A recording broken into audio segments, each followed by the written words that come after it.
عفوك إني للنور مدت يداي نزعت أسرار قلبي وجئت ألقي أساي. അസ്സലാമു അലൈക്കും. വെള്ളി വെളിച്ചത്തിലേക്ക് സ്വാഗതം. ബിസ്മില്ലാഹ് വൽഹംദുലില്ലാഹ് സ്വലാത്തു വസ്സലാമു അലാ റസൂലില്ലാഹ് വഅലാ ആലിഹി വസഹ്ബിഹി അൽ ഫായിസീന ബിറുല്ലാഹ്. പ്രാചീന ഇറാഖിലെ ബാബിലോണിയയിൽ നിന്നും തൗഹീദിൻ്റെ പ്രചരണത്തിന് ആദ്യം ഫലസ്തീനിലേക്കും പിന്നീട് ഈജിപ്തിലേക്കും യാത്ര തിരിക്കുകയാണ് ഖലീലുല്ലാഹി ഇബ്രാഹിം നബി അലൈഹി സ്വലാത്തു വസ്സലാം, അവിടുത്തെ പ്രിയപത്നി സാറ ബീവി. എന്നാൽ സാറ എന്ന മഹതി അതീവ സൗന്ദര്യത്തിൻ്റെ ഉടമയാണെന്ന് ചരിത്രം നാം ശ്രദ്ധിച്ചിട്ടുണ്ടാകുമല്ലോ. ഈജിപ്തിലെ അന്നത്തെ രാജാവ് ഏതെങ്കിലും രീതിയിൽ സാറ ബീവിയെ ഒന്ന് തൻ്റെ ആഗ്രഹ പൂർത്തീകരണത്തിന് കിട്ടണമെന്ന ഒരു ലക്ഷ്യം ഉദ്യോഗസ്ഥന്മാരെ കൊണ്ട് നടപ്പാക്കാനൊക്കെ ശ്രമമുണ്ടായി. ദമ്പതികൾ ഇബ്രാഹിം നബി ഇസ്ലാമിനെയും ഭാര്യയും ഹാജരാക്കി ഖലീലുല്ലാഹിയെ മറ്റൊരു സ്ഥലത്താക്കി ആ രാജാവ് തൻ്റെ ആഗ്രഹ പൂർത്തീകരണത്തിന് അടുക്കാൻ ശ്രമിച്ചു. എന്നാൽ ശരീരത്തിന് എന്തെന്നില്ലാത്ത ഒരു വേദനാജനകമായ അനുഭവമുണ്ടായി. സഹിക്കാൻ കഴിഞ്ഞില്ല. അങ്ങനെ രാജാവ് മഹദിയോട് ദുആ ഇറക്കണമെന്നോ ഒരു മാപ്പപേക്ഷിക്കുന്നത് പോലെ അങ്ങനെ ആ വേദനയ്ക്ക് പരിഹാരമുണ്ടായി. പക്ഷേ കുറച്ച് കഴിഞ്ഞപ്പോൾ വീണ്ടും ശ്രമം, പിന്നെയും മഹദിയോട് കേണപേക്ഷിച്ചു, ദുആ ചെയ്തു, വീണ്ടും ശ്രമമുണ്ടായി എന്നൊക്കെ ചരിത്രം പറയുകയാണ്. അവസാനം രാജാവ് തൻ്റെ കീഴുദ്യോഗസ്ഥരെ വിളിച്ചുകൊണ്ട് പറഞ്ഞു, ഇത് സാധാരണ പെണ്ണല്ല, എന്തോ ജിന്നോ ശൈത്താനൊക്കെയാണ്, ഇവിടുന്ന് വേഗം പറഞ്ഞയക്കും. അങ്ങനെ കൂട്ടത്തിൽ ഒരടിമ സ്ത്രീയെ വെപ്പാട്ടിയും കൊടുത്തയച്ചു എന്നാണല്ലോ. മഹാനായ ഖലീലുല്ലാഹി ഇബ്രാഹിം നബി സ്വലാത്തു വസ്സലാം വയസ്സ് 80 കഴിഞ്ഞ് 90 അടുക്കുകയാണ്. സന്താന ലബ്ധി അതുവരെയും ഇല്ല. ഒരു കുഞ്ഞുണ്ടാവണമെന്ന് വലിയ ആഗ്രഹമുണ്ടായിരുന്നു. സാറാ ബീവിയിൽ അന്ന് സന്താനം ജനിച്ചിട്ടില്ല. എന്നാൽ അടിമയായി കെട്ടിയ ഈ സ്ത്രീയെ തൻ്റെ ഭർത്താവിന് നൽകാൻ വളരെ സമ്മതവും താല്പര്യവുമാണ് സാറാ ബീവിക്കുണ്ടായത്. അള്ളാഹുവിൻ്റെ ഖളാഅ് കൊണ്ട് അതിൽ കുഞ്ഞ് ജനിക്കുകയാണ്, ഇസ്മായിൽ അലൈഹിസ്സലാത്തു വസ്സലാം. അതെ, പിന്നെ ചരിത്രത്തിലൊക്കെ ഉണ്ട്, മലക്കുകൾ കുറേ നാളുകൾക്ക് ശേഷം വന്ന് മഹദിയോട് സന്തോഷ വാർത്ത നൽകി. സാറാ ബീവിയോട് ഇതാ അടുത്ത കുഞ്ഞ് ഇസ്ഹാഖും പേരക്കുട്ടി യാക്കൂബുമൊക്കെ ഉണ്ടാകാൻ പോകുന്നു. അപ്പോൾ സാറാ ബീവിയുടെ ഒരു ചോദ്യമുണ്ട്, ഈ പ്രായത്തിൽ ഞങ്ങൾക്ക് എങ്ങനെയാണ് മക്കൾ? അതെ, അള്ളാഹുവിൻ്റെ പ്രതിവാസമല്ലേ, അവൻ്റെ കൈകാര്യകർത്തമല്ലേ, അതിലൊന്നും ഒരത്ഭുതവുമില്ല എന്ന് മറുപടി പറഞ്ഞതുമൊക്കെ ചരിത്രം രേഖപ്പെടുത്തുകയാണ്. ഏതായാലും ഹാജറ ബീവിയിലുണ്ടായ കുഞ്ഞ് വളരെ സന്തോഷം, ആനന്ദം, പ്രവാചക കുടുംബത്തിൽ വലിയ ആഹ്ലാദം, കുഞ്ഞുണ്ടായതാണല്ലോ. എന്നാൽ ഹാജറ ബീവിയോട് ഒരിക്കൽ ഇബ്രാഹിം നബി ഇസ്ലാം പറയുന്നു, അല്ലാഹുവിൻ്റെ കൽപ്പനയാണ്, ഒരുങ്ങൂ, നമുക്കൊന്ന് പോകാനുണ്ട്. കുഞ്ഞുമായി യാത്ര തിരിക്കുകയാണ്. ഇന്നത്തെ വിശുദ്ധ മക്ക, അവിടേക്കാണ് യാത്ര. ആരാരുമില്ല, ഉഷര ഭൂമിയാണല്ലോ, പല വൃക്ഷങ്ങളൊന്നും അവിടെ ഇല്ല, ജലസമൃദ്ധിയും കുറവ്. അതേ, അവിടെയാക്കി തിരിഞ്ഞു നടക്കുമ്പോൾ ഭർത്താവിനോട്, എന്താണ് നിങ്ങളെ ചെയ്യുന്നത്, എങ്ങോട്ടാണ് പോകുന്നത്, ഞങ്ങളിവിടെ തനിച്ചാണോ? എന്തു പറയും ഇബ്രാഹിം നബി ഇസ്ലാം? അള്ളാഹുവിൻ്റെ ഓർഡറല്ലേ. പിന്നീട് ഒരു മഹദിയുടെ ചോദ്യമുണ്ട്, അള്ളാഹു കൽപ്പിച്ചുകൊണ്ടാണോ? അതെ അതെ, എന്നാൽ നിങ്ങൾക്ക് പോകാം, ഞങ്ങളെ അള്ളാഹു പാഴാക്കില്ല. അതെ, ഖലീലുല്ലാഹി ഇബ്രാഹിം നബി അലൈഹി സ്വലാത്തു വസ്സലാം അവിടുന്ന് തിരിഞ്ഞു നടന്നു, അള്ളാഹുവിനോട് പറഞ്ഞു, റബ്ബന ഇന്നി അസ്കൻതു മിൻ ദുരിയത്തി ബിവാദിൻ ഗൈരി സർഇൻ ഇൻദ ബൈതിക്കൽ മുഹറം. അല്ലാഹുവേ, നിശ്ചയം ഞാനിവിടെ എൻ്റെ സന്തതിയെ താമസിപ്പിച്ച് പോവുകയാണ് നിൻ്റെ പരിശുദ്ധമായ ഭവനത്തിൻ്റെ സമീപം.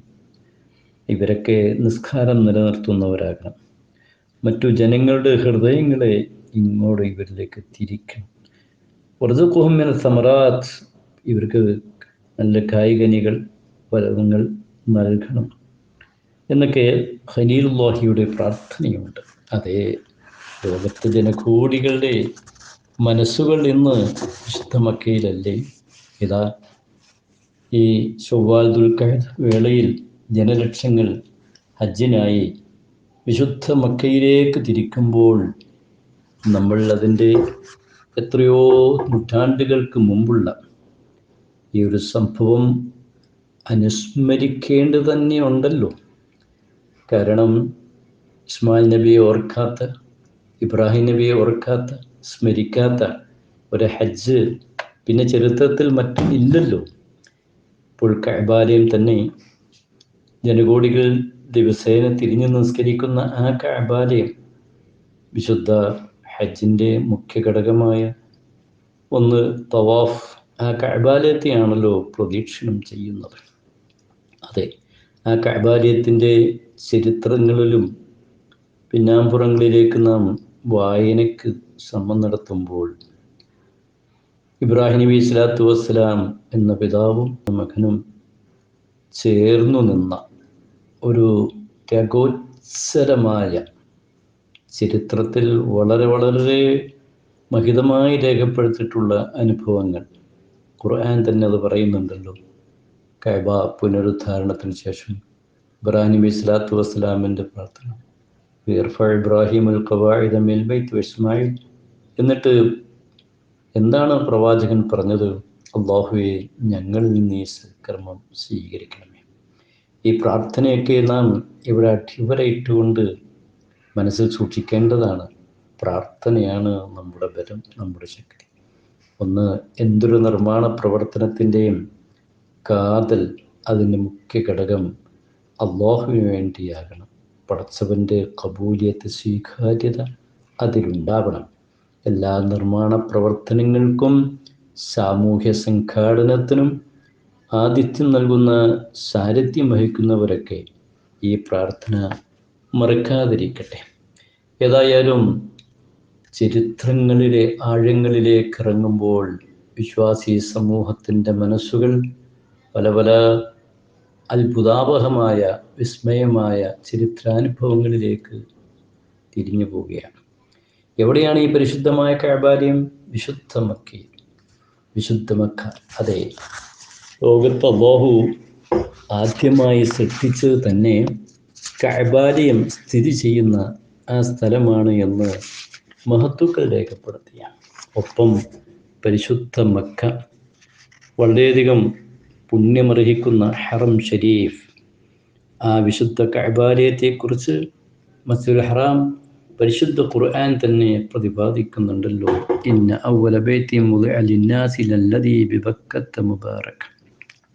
ജനങ്ങൾക്ക് വേണ്ടി ഈ ലോകത്ത് അല്ലാഹുവിനെ സ്മരിക്കാൻ, ആരാധിക്കാൻ സ്ഥാപിതമായ ആദ്യത്തെ ആരാധനാലയം അത് ലല്ലദീ ബിബക്കത്ത മുബാറക, മക്കയിലുള്ള അനുഗ്രഹീതമായ ആ ഭവനം.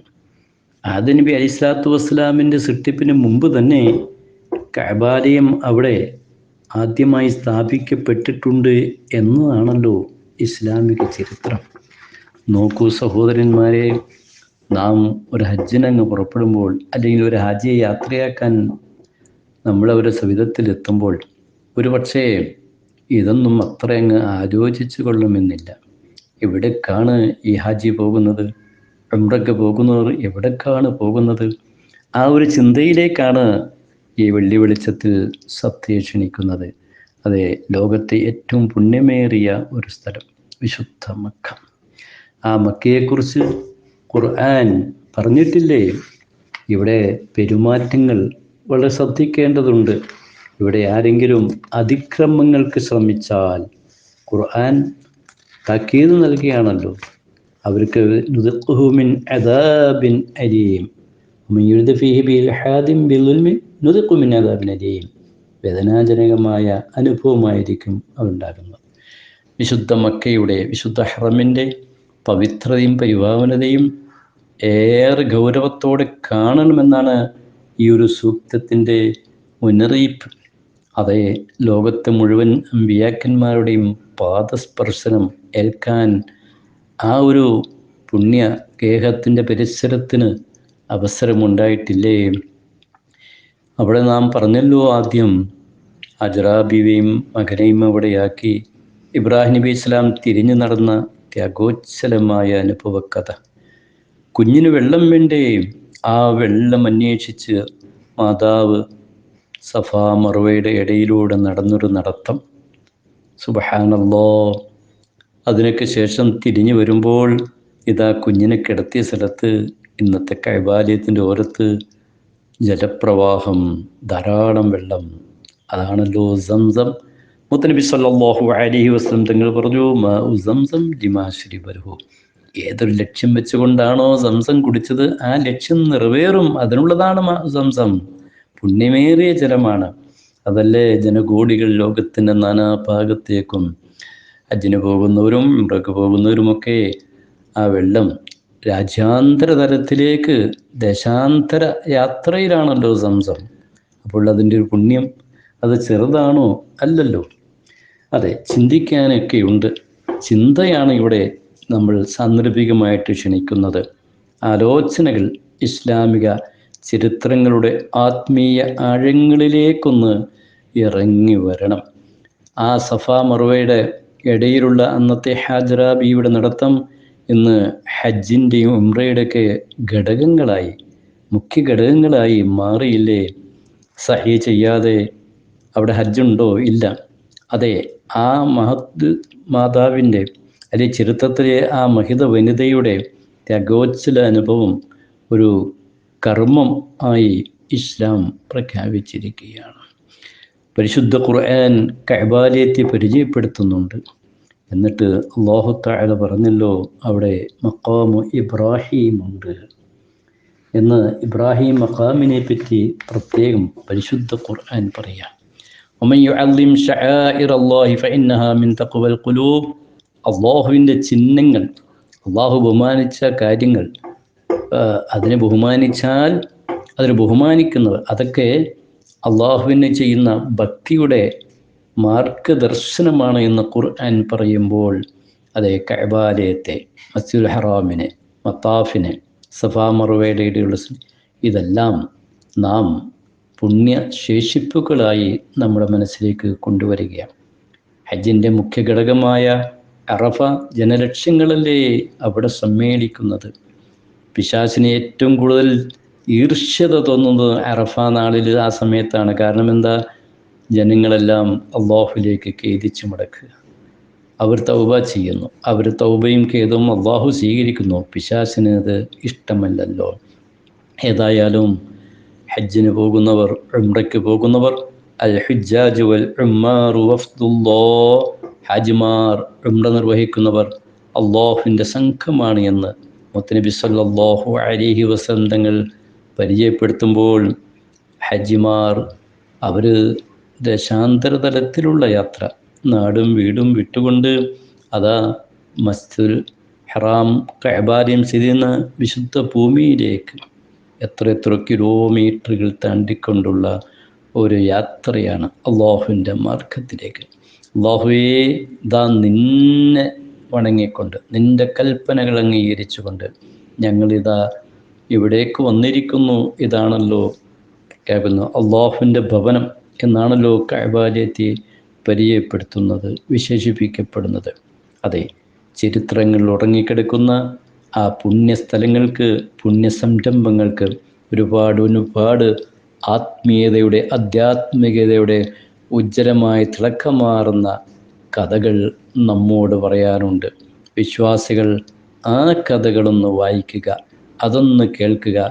എന്നിട്ട് പരിശുദ്ധ ഇസ്ലാമിക പ്രത്യയശാസ്ത്രത്തിൻ്റെ ആത്മീയ രഹസ്യങ്ങളിലേക്കിറങ്ങി, അതേ സർവശക്തനായ അള്ളാഹുവിൻ്റെ അടുപ്പങ്ങൾ ഏറെ സൃഷ്ടിക്കാൻ, പടച്ചവന് വണങ്ങാൻ മനസ്സുകൾ പാകപ്പെടുത്തുക. ഈ വർഷം ഹജ്ജിന് പോകുന്ന മുഴുവൻ ഹാജിമാരുടെയും അമലുകൾ അള്ളാഹു സ്വീകരിക്കട്ടെ. ഇനി പോയവർക്ക് വീണ്ടും പോകാനും അവിടെ അവസരമുണ്ടാകട്ടെ. ഖലീലുല്ലാഹി ഇബ്രാഹിം നബി അലൈഹിസ്സലാത്തു വസ്സലാം അതൊരു ഉമ്മത്താണ്, ഒരു പ്രസ്ഥാനമാണെന്ന് വിശുദ്ധ ഖുർആൻ ലോകത്തോട് വിളിച്ചു പറയുമ്പോൾ അതെ, ആ പ്രവാചകൻ്റെ ത്യാഗസ്മരണകൾ വിശ്വാസികൾ അവരുടെ ജീവിതത്തിൽ പകർത്താനുള്ള ഒരു പ്രതിജ്ഞ കൂടി ഈ പുണ്യനിമിഷങ്ങളിൽ പുതുക്കേണ്ടതുണ്ട്. ജഗന്യന്താവായ അള്ളാഹു അനുഗ്രഹിക്കട്ടെ. വആഖിറു ദഅ്വാനാ അൽഹംദുലില്ലാഹി റബ്ബിൽ ആലമീൻ.